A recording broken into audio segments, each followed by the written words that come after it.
Hey guys, just Lupe here at Team Empire, and we just got back from BCS Houston.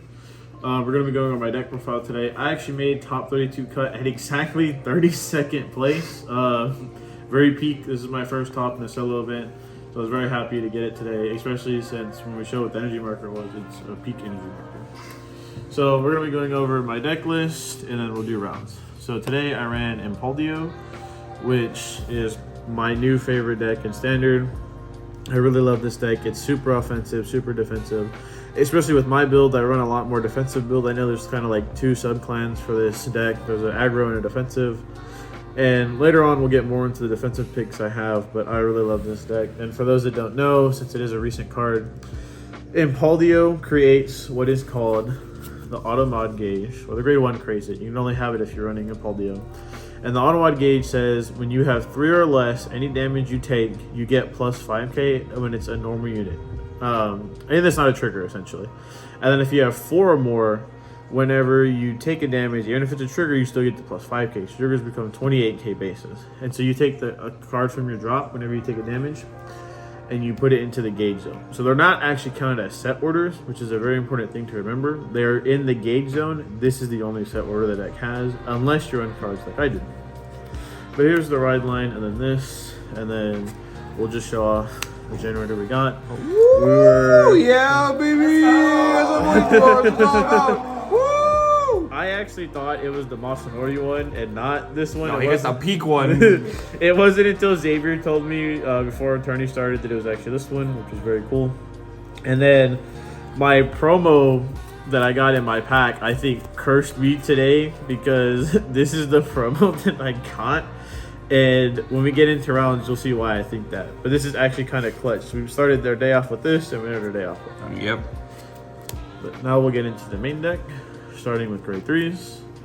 Rerun the rest of the playset for Impauldio. Persona actually isn't as needed as much in this deck as in others, but it is still nice, do not get me wrong, because the 10k is very nice. And the reason why I said that it's not needed is because Impauldio has an act skill for CB1. You choose a card from your drop, put it as a gauge, and then you top 5 superior call for a card, which is actually pretty important. It just says card, same grade or less as your Vanguard. So even if you find, let's say, some of the blitz orders, which we'll run later, you can call it to field and it'll just immediately retire itself to go into drop. So you're still deck thinning while putting another gauge. And then you gain red text for that turn, that for every 2 auto mod gauges in your gauge zone, you get plus 5k to the front row. And then the second skill is also another act, and this is his divine skill, sorry. It's if you have at least 4 gauges, you CB1, pitch a card from your hand, and then you pick up 2 additional drives, so for quad drive for total, and then a crit. And Fun's Vanguard has to be grade 3, right? Yes, they have to be grade 3 or greater. So you cannot use it going first. If you go second, though, depending on game state, I actually recommend shotgunning it. I do it most of the time, mostly just to force a PG, because if you're going second, most of the time your opponent does have a PG. And if not, we just cook because you have quad drive with 2 crit. And it just builds hand back. So I mean, I think it's really nice to just kind of shotgun it. Then we run 4 copies of the main triple rare. This is Vinster. Vinster is peak, since the deck does not get any 4 multi-attack. It is just big number, big drive. Where's the extra SR? Unfortunately, we don't have it. We just got this one yesterday from Frank.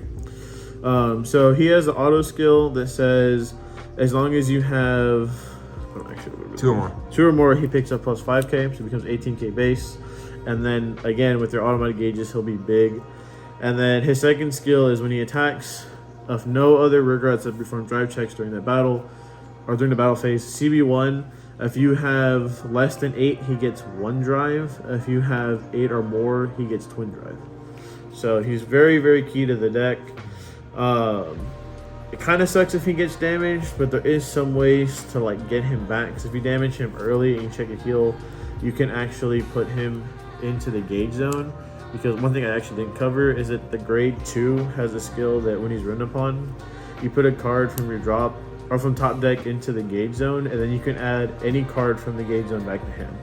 So sometimes you have to like pitch him to ride or stuff like that, and then you just add it back. It will lead to a slower game, but you're not really losing advantage. That's it for our grade 3s. It's literally just Persona and then our main triple. And then now we go to the grade 2s. We run 3 Bullet of Creation. You could bump this up to 4, but I think 3 is a real sweet spot.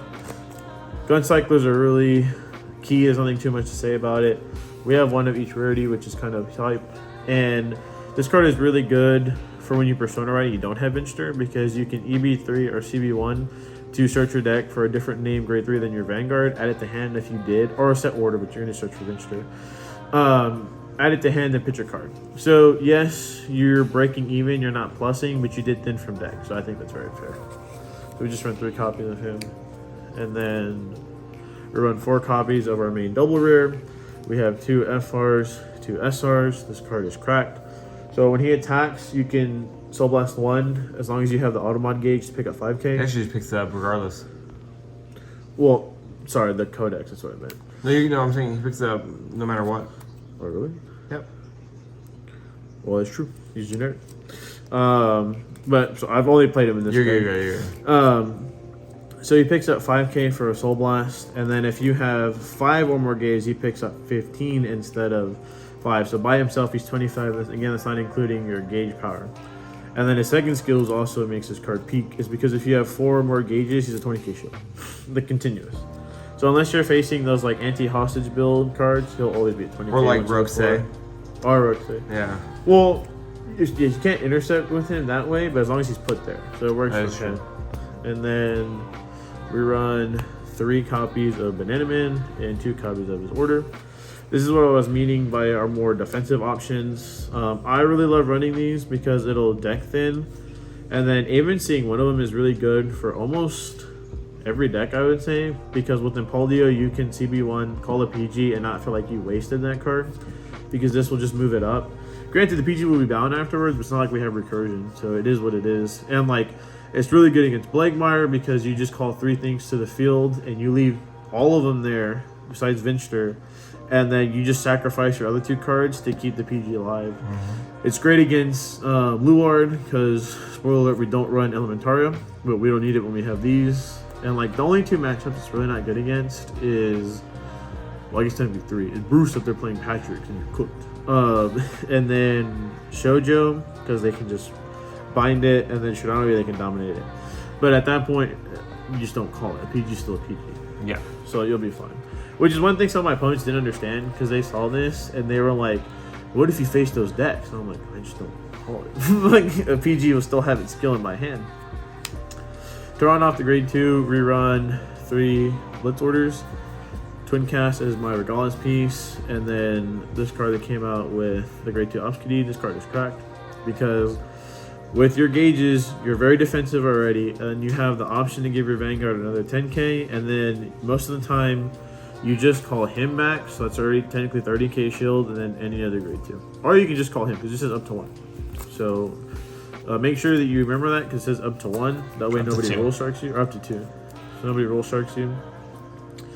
And then you could make an argument for like Caliburn or Brace Slider, but most of the time the only thing you're going to leave on field is a PG if you haven't used it, or like Nebula Invoke, which...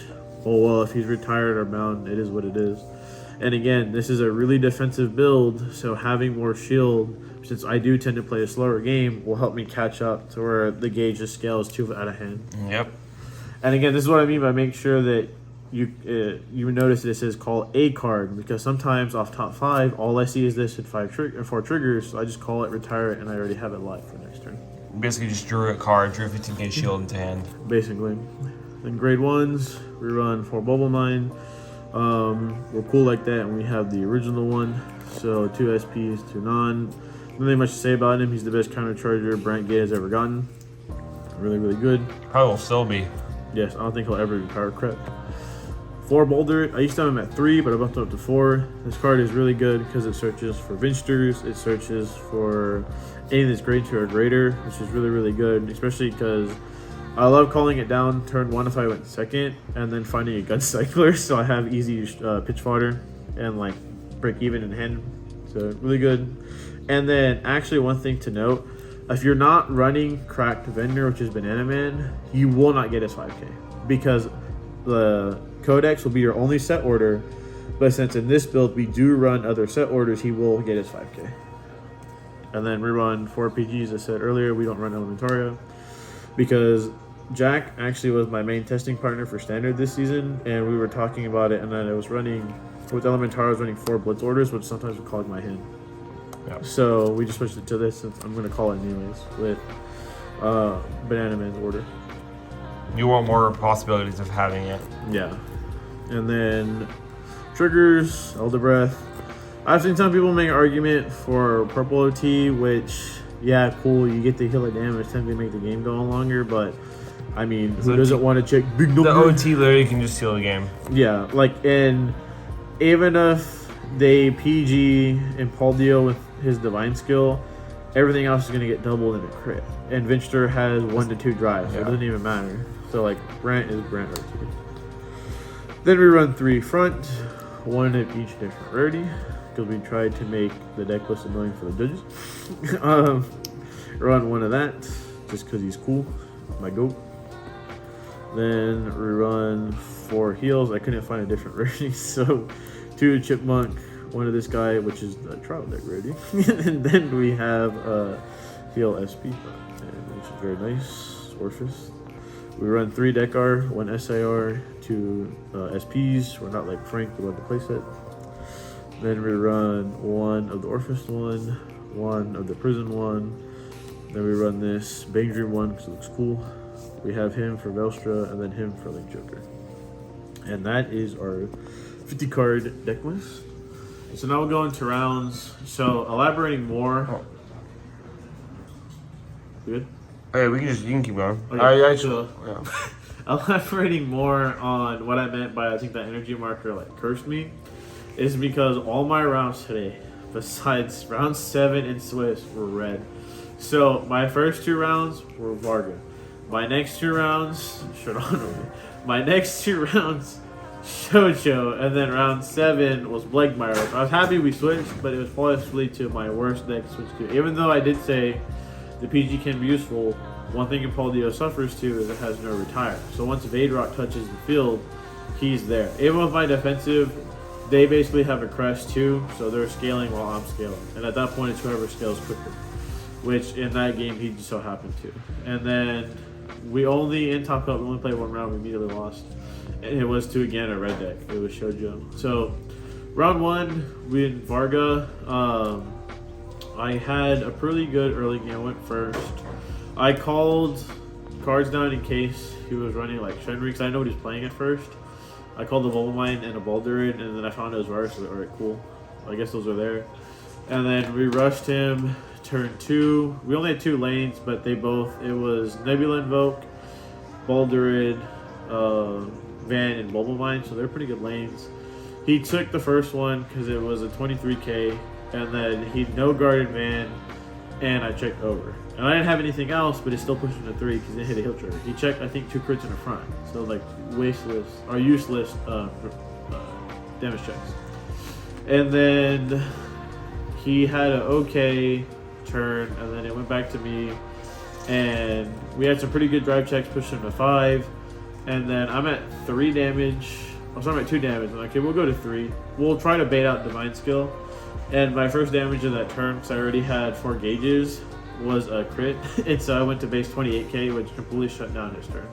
The only thing that could hit me is if he immediately boosted Varga, which he did. And I made it 1 to pass and checked 2 blanks. And then I did my Divine Skill. And I don't remember exactly what I checked, but I know I checked at least 2 crit. And so he was at 5, and I just split it. And he couldn't do anything. Oh, he made it 1 to pass on Vinster, and that's what it was. And that's when I checked my second crit. So I put all effects in Nebula Invoke the first time, since he doesn't have drive checks. And then he made Vinster 1 to pass with his 1 drive and checked the crit. So, I mean, that was it. Then round 2, Varga. I'm not gonna lie, it was very disgusting. He made me go second. I was like, cool, big chillin'. I get to grade 3, shotgun divine skill. I have 5 gauges. And I check heal, all effects to Nebula Invoke. And then the second check, all power to Vinster. Second check crit, all effects to Vinster.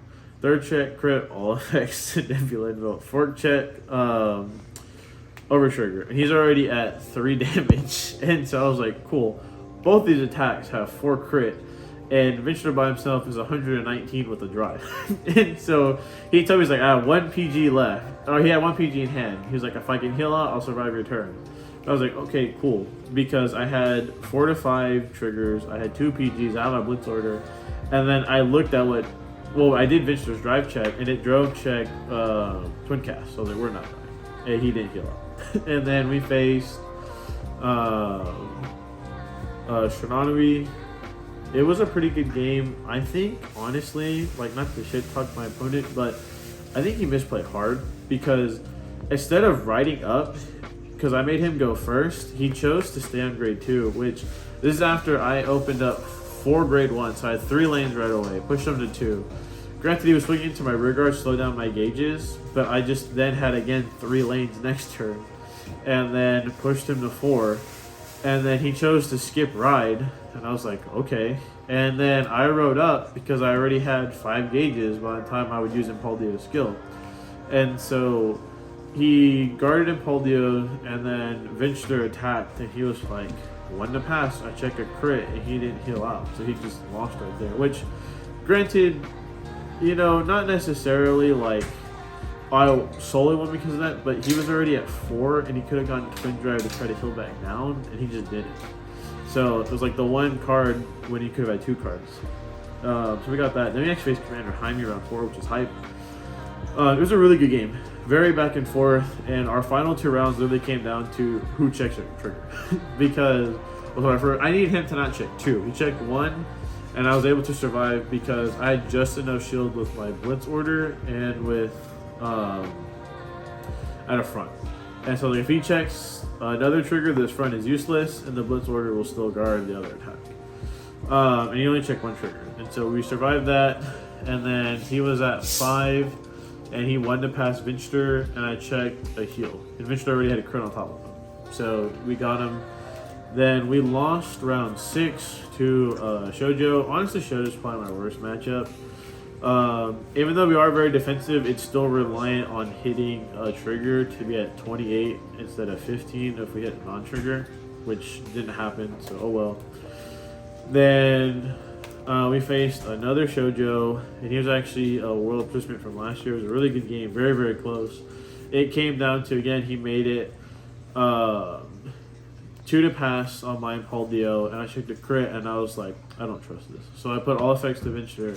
And I checked another crit. I put all effects to my Bullet of Creation, and I had a huge gauge count. So they're big columns. I actually was watching that. PG, that's what it was. Well, I don't think you also had Vinster. I think you had Nebula Invoke and Panspermia, the energy. Was Vinster not on there? I don't because you said I talked about it. I think you didn't have. Oh Vinster. yes, that's actually what happened. I had to. I forgot about that. Sorry, long day. You're good. I had to give up Venture for PG. Oh yeah. Because I didn't know if I would survive depending on what it drove check. So I was like, we need to unfortunately keep everything that has shield and give up Venture. So yes, Jack's right. It was Nebula Invoke and Panspermia or whatever. Which you couldn't really guard the attacks anyways. Like we were looking at his hand, and the numbers were like he had like 3 5 gauges and 115. Yeah, he was really banking though that I wouldn't see double crits. He was at 4 damage, and so I think he was just eating 1 and hope he had a defense to guard the other. And it didn't happen. He had the chance 1, hope he hit a heal, and it didn't happen. And then we played against the Blankmeyer player, which was a pretty good game. I learned actually a new rule, like in terms of timing, that if you have Banana Man's order and a PG on, or just anything on field, you have to say if you're gonna move it up first before he activates Divine Skill, which kind of sucks 'cause I didn't know that because that's so much game knowledge to your opponent. Yeah. And so he told me that, and I was like, I mean, no disrespect, but I want to call Judge, and she did confirm that's how it works. Well, usually that's interesting. Usually they can already infer you're just going to do that against Divine Skills. I guess it doesn't really matter, but yeah. And so I moved up to PG anyways, and this is probably where I misplayed, but I wanted to keep Venture just in case, so I didn't have Persona. He, when I moved it up, I had a choice between pitching a PG or a Venture. And I chose to pitch the PG because he really was basically telling me I don't think it's worth activating Divine Skill. And like, granted, he could have been baiting me, but I don't think he was, just based off how our game went. And then last second, he decided, you know what, I will activate it. Which, I needed him to not check a trigger again, because I would have had just enough to guard and keep Venture, but he saw one trigger, and it made the Zamug way too big, and I was already at 5. So like, I just died. And then top cut, round 1, I was cooked. It was probably my worst game I've ever played in a really long time. He hit everything he wanted. The top 2s, on the top 5, he always hit 2. Right away with the grade 1, he bound Unprecedented, Tsukidachi to Soul, so he had 2 cards already in bind, which was crazy. And then I stayed at 0 damage, and I pushed him to 3, he hit a heal, then I pushed him back to 3 again. And then he went first, so I was like, we'll just eat whatever he throws at me. He checked Overtree. And so he pushed me to 4, and I've ended that turn with 1 card in hand. And so I drew for a turn, it was a trigger, and I had a trigger hand anyway, so I had to pitch it. And I was like, okay, if we can at least hit Venture, we'll be okay, because we're going to proc Divine Skill turn, so hopefully we'll have 5 drive checks and hit a heal. We hit Banana Man. And then so I was like, whatever, deck them. I activated Divine Skill just to hopefully hit a hill, because I had 3 left. I hit front, PG, Bulma Mine, and Ball Turrets, and we were cooked. Like, it didn't matter. But I started today off when we got there by saying I only really wanted to get the energy generator. That was my personal goal. I didn't want to go worse than X2 in Swiss, which I went exactly X2, and I just really wanted to get my first solo top. Overall, today was a lot of fun hanging out with the boys and all my opponents. They were really good, especially playing against Commander Jaime. WK Ruben. But yeah, that's pretty much it for the deck profile. We have premium tomorrow, so hopefully one of those tops, and then this video will come before that. But if not, thank you guys so much for watching. I will catch you all in the next one.